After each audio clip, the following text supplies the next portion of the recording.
And joining us now, Ambassador Kurt Volker, who served as the ambassador to NATO under President George W. Bush. Ambassador, thank you so much for taking the time. It's good to see you. And let's jump right in here. We see Operation Hawkeye involving dozens of targets, multiple aircraft. This scale seems to go well beyond just a symbolic strike. So what does this level of force tell us about how seriously the White House is viewing the ISIS threat right now?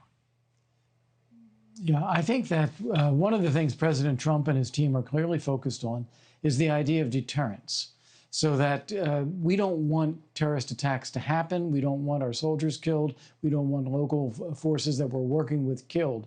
So because they did that, he wants to show a massive show of force that we will retaliate and retaliate very strongly in order to prevent it from happening again. So it's all about reestablishing deterrence, some kind of fear that the response is not worth the initial attack.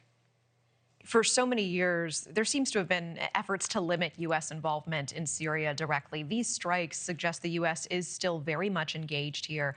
Do actions like this risk pulling America back into a deeper or longer conflict in this region?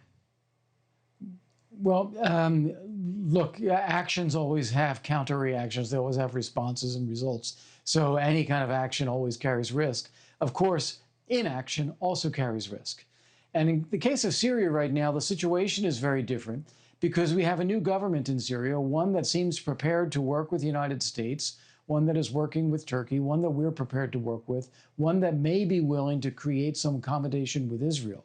So it is a very different circumstance where we're taking out ISIS targets in Syria that attack the United States while working with a local government there, as opposed to a situation where there is no government or one under Assad that we are fundamentally opposed to. So it is a different situation now. Therefore, I think the risks of unintended and deep involvement more than the United States, the American people, President Trump want, can be managed.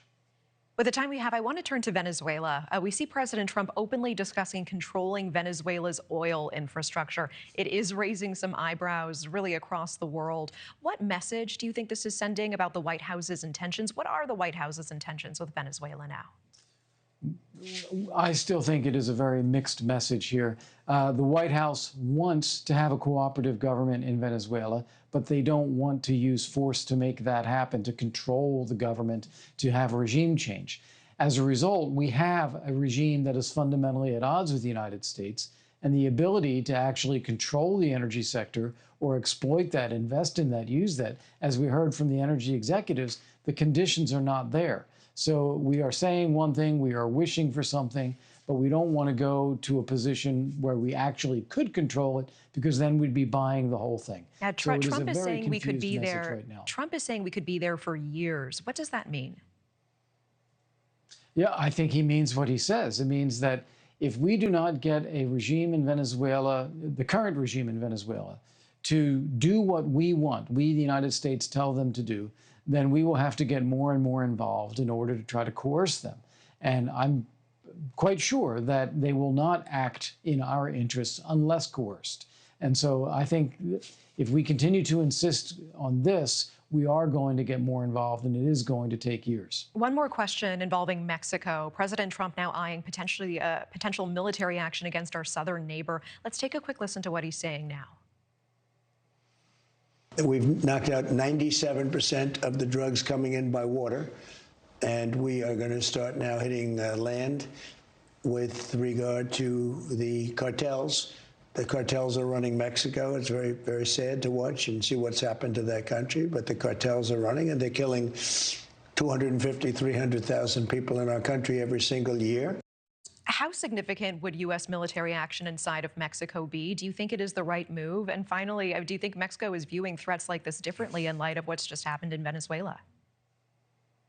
Well, definitely, to your final question, Mexico is looking at this very differently. The effectiveness of the U.S. strike in Venezuela, I think, sent ripple waves throughout all of Latin America, knowing the U.S. is capable of a lot.